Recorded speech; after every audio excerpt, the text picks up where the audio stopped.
It started innocently enough, really. When my sister-in-law Carrie asked to host her baby shower at my house, I didn't hesitate for a second before saying yes. Why would I? It's a gorgeous house, my dream home, to be honest. Spacious, light streaming in through big windows, surrounded by a quiet, welcoming neighborhood. It's the kind of place where I can sit with a cup of tea and hear nothing but birds chirping. My husband, Matt, and I had only moved in a few months ago, right before he had to leave for a long-term work assignment. We're doing the long-distance thing for now. He visits every other weekend. That makes it mostly my domain, and I've poured my heart into it, a beautiful refuge that I thought everyone appreciated as much as I did. Including Carrie. She'd been effusive about the house from the moment she walked through the door for our housewarming party. "Oh my gosh, this place is stunning," she had gushed, trailing her fingers along the countertops. "You guys really nailed it." I'd smiled politely, unsure how to respond to someone who spoke about my home the way you might describe a five-star resort. So, when she asked if she could host her baby shower here, it seemed like a no-brainer. She didn't want to splurge on renting a venue, fair enough, and my house was the obvious choice. I figured, why not? It'd be nice to have some company for once. The idea of a lively gathering breaking up the silence was appealing, and, to be honest, her compliments had left me a little flattered. The weeks leading up to the event were surprisingly pleasant. Carrie visited often to plan the details, and I found myself enjoying the process more than I expected. We talked menus, debated over the right shade of blue for the napkins, and even agreed on a floral arrangement that seemed perfect for the season. It felt like we were bonding, something we'd never really done before. By the time the big day arrived, I was genuinely looking forward to it. And then, 15 minutes before the guests were supposed to arrive, she asked me where I planned to spend the next couple of hours. For a moment, I thought she was joking. I actually laughed. "Wait, what do you mean?" "I'm staying here, of course." Her expression was blank, her tone measured. "Oh, I assumed you'd be heading out. It's just that the shower's really only for close family and friends." My brain short-circuited. "What?" "Carrie, this is my house. Why would I leave?" She hesitated, as if she hadn't prepared for me to push back. "Well, you weren't on the guest list. I thought you were just helping me plan, professionally. Like a coordinator or something." I stared at her, utterly floored. "A coordinator?" "Carrie, I'm a banker." "Why would I trailed off, shaking my head. "You're serious? You actually don't want me at the shower?" She bit her lip, the slightest flicker of guilt crossing her face before she steadied herself. "Look, I'm really sorry about the misunderstanding. It's just that this is supposed to be a small, intimate gathering. I didn't think you'd mind." "Didn't think I'd mind?" My throat tightened as anger surged through me. "Carrie, I spent weeks helping you plan this. I even took a day off work. And now you're telling me I'm not welcome?" Her tone shifted, sharp with irritation.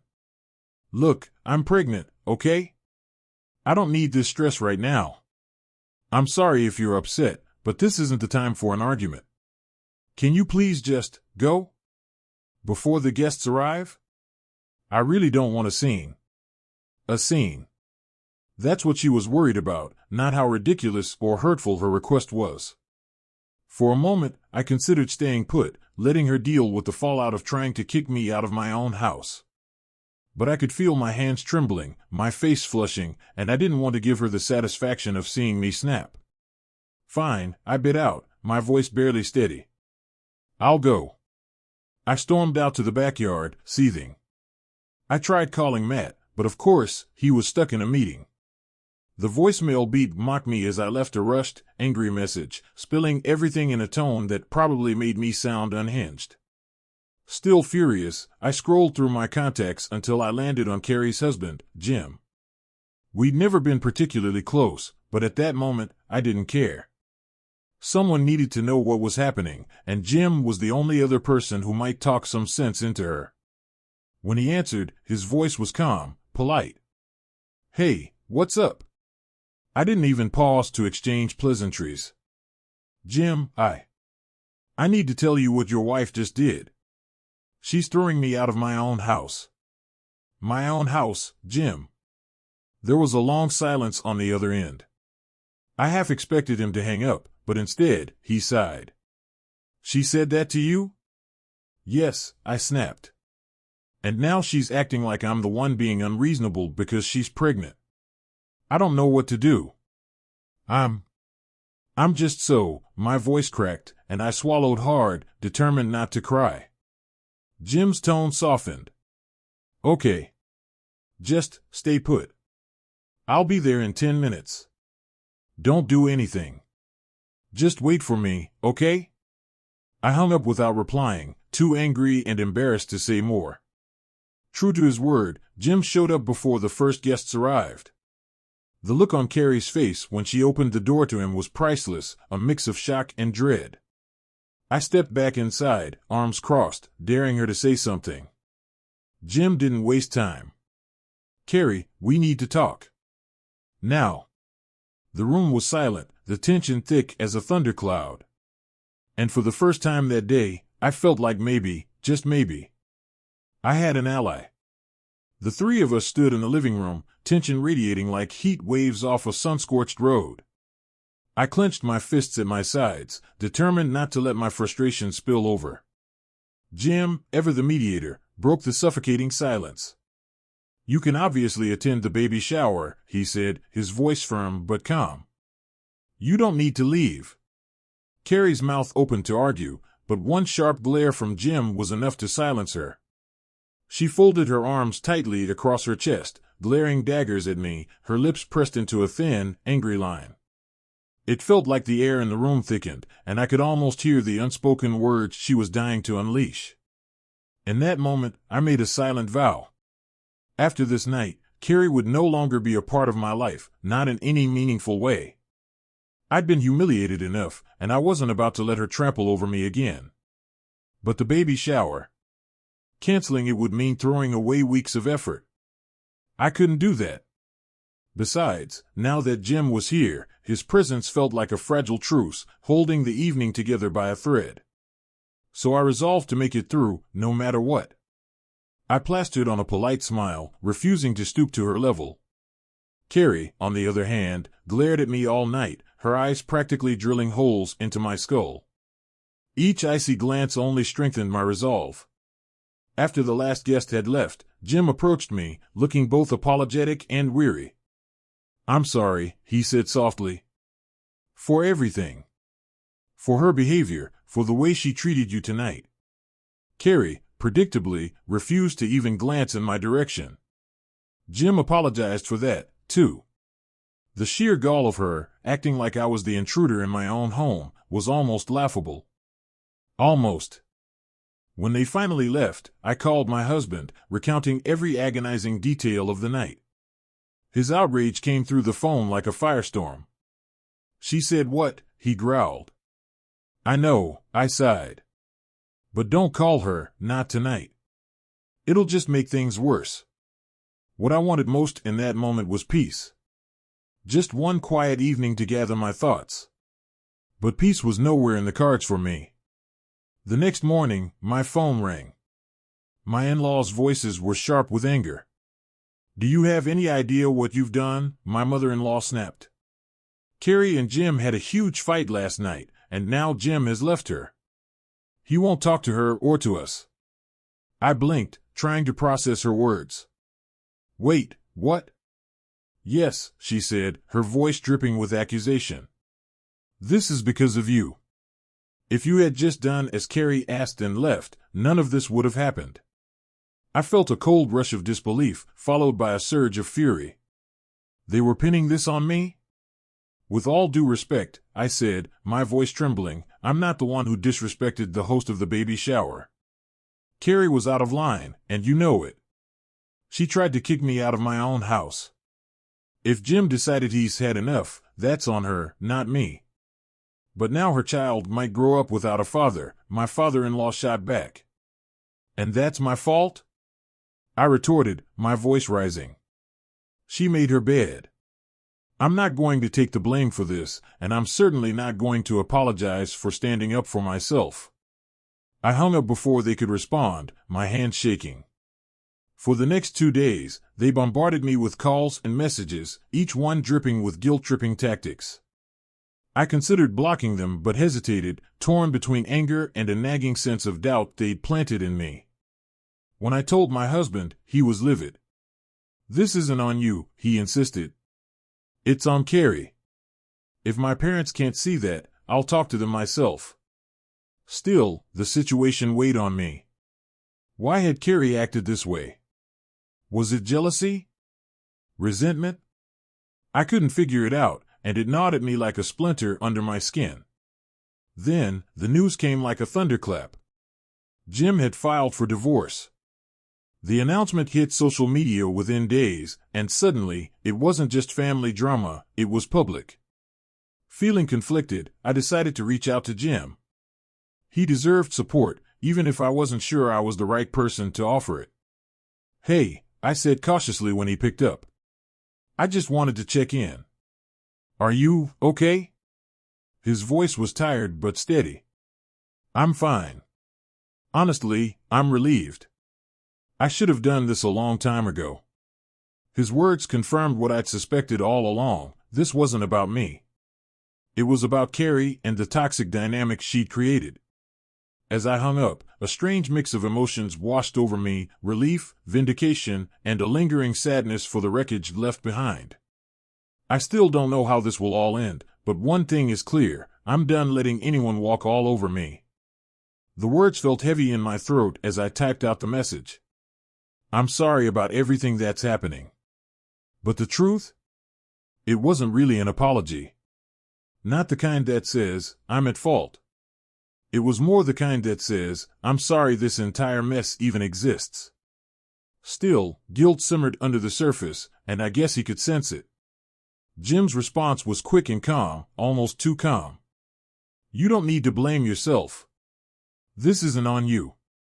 Maybe it wasn't, but it sure felt like I was tangled in a web I didn't weave.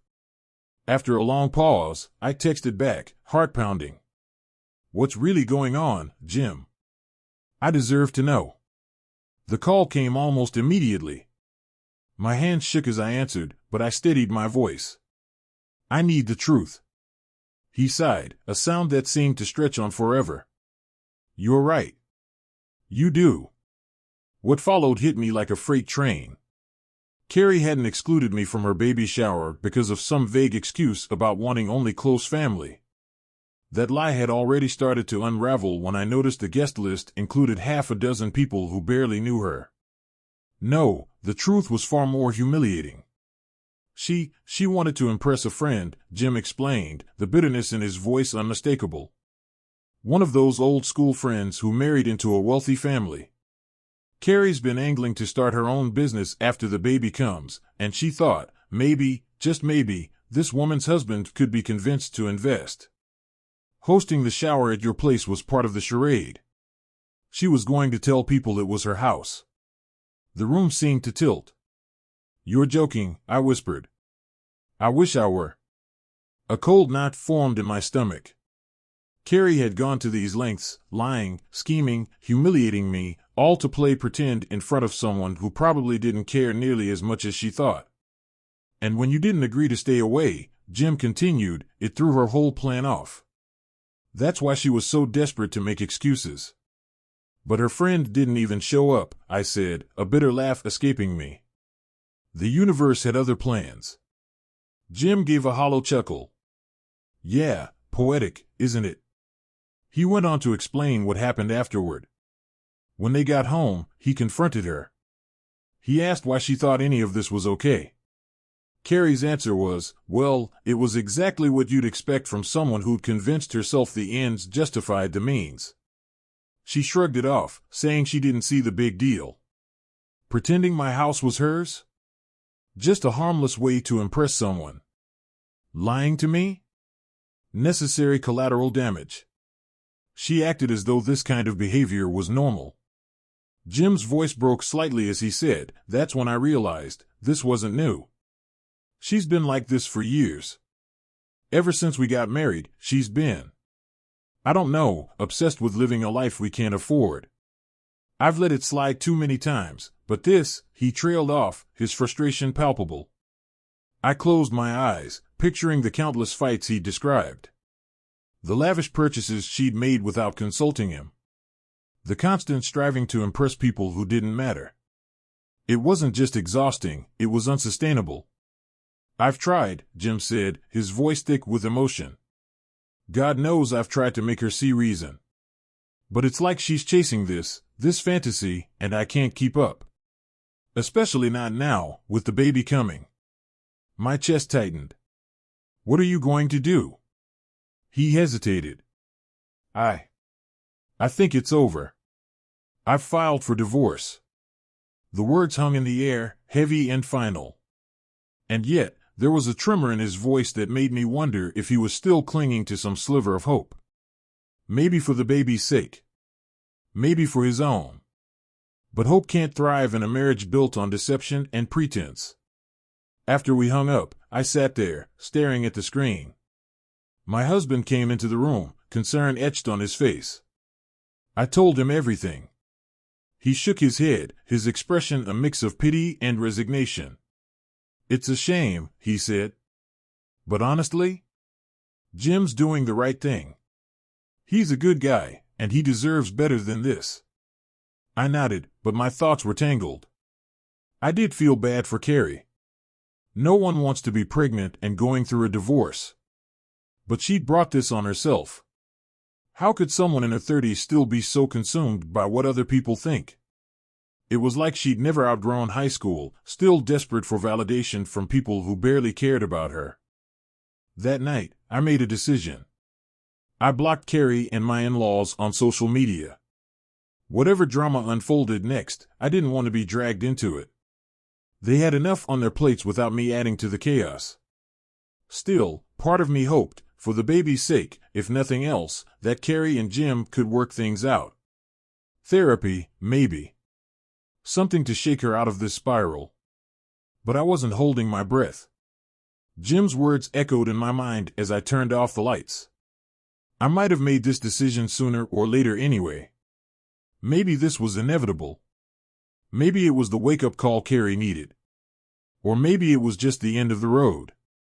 Either way, one thing was clear: the truth has a way of coming out, no matter how hard you try to bury it. I hope things work out between Jim and Carrie, truly. But as for me, I'm stepping back. I've done my part, and I'm done being the middleman. My husband agrees. We've decided to let them figure this out themselves. Besides, he's coming home this weekend, and we have our own lives to sort out. This time, though, he's skipping the obligatory visit to his parents. Maybe we all need a break from the drama. I can't deny it, there's a strange relief in no longer feeling guilty about any of this. But that relief was short-lived because, a few hours ago, my husband walked through the door with new revelations. And let me tell you, they hit like a sledgehammer. We had barely finished unpacking his bag when he blurted out, "I've been talking to Jim. A lot, actually." "What?" I froze mid-reach for his coat. "Since when?" "The last few days. He needed someone to talk to." He hesitated, his voice lowering. "He's willing to give Carrie another chance, if she apologizes and agrees to therapy." I dropped the coat on the couch. "You're kidding. After everything?" "I'm not saying it's smart," he admitted, running a hand through his hair. "But that's where he's at. He still loves her. He wants to make it work." The words hung in the air, heavy and loaded. For a moment, all I could hear was the faint hum of the refrigerator and the rhythmic tapping of his fingers against the countertop. "And Carrie?" I asked finally. "Nothing yet. She's avoiding everyone, me, Jim, her parents. She's apparently locked herself away, refusing to talk to anyone." "So, what? Everyone's just giving her space?" I made air quotes, the sarcasm slipping out before I could stop it. "What else can we do?" he shot back, frustration creeping into his tone. "You can't force someone to make a decision like this." I crossed my arms, leaning against the kitchen counter. I just hope she doesn't drag this out. Jim deserves an answer, even if it's not the one he wants. It's funny, really. People on here had the nerve to call me selfish, greedy even, for not stepping in to help Jim and Carrie. Let me clarify something for the peanut gallery. We didn't snatch up a house they wanted. We bought it because it was within our budget, and frankly, they never even showed interest in it. Besides, Jim and Carrie are financially stable. Why would they need charity from us? My husband and I are in the same income bracket as them. The idea is absurd. As for those who think Jim deserves better than Carrie, maybe he does. But guess what? It's his life. He's a grown man capable of making his own choices. If he believes she's worth another shot, who am I to tell him otherwise? They're about to have a child together. You don't just walk away from that without trying everything first. Still, the comments, they sting. The sheer vitriol some people throw out without knowing the full story. Jim's a doormat. Carrie's manipulative. Do any of you even know them? The internet is a strange place, a courtroom with no rules where everyone's a judge. It's been almost 3 weeks since I last wrote, and things have finally shifted. Jim and Carrie have decided to patch things up. Yes, you heard that right. My husband got the news from Jim himself. The two of them are going to marriage counseling for a few months while continuing to live separately. Once the baby arrives, they'll co-parent for the first few months and, if all goes well, move back in together. It's a cautious plan, but it's a plan nonetheless. Am I happy for them? Yes, cautiously so. Do I think it'll be easy? Absolutely not.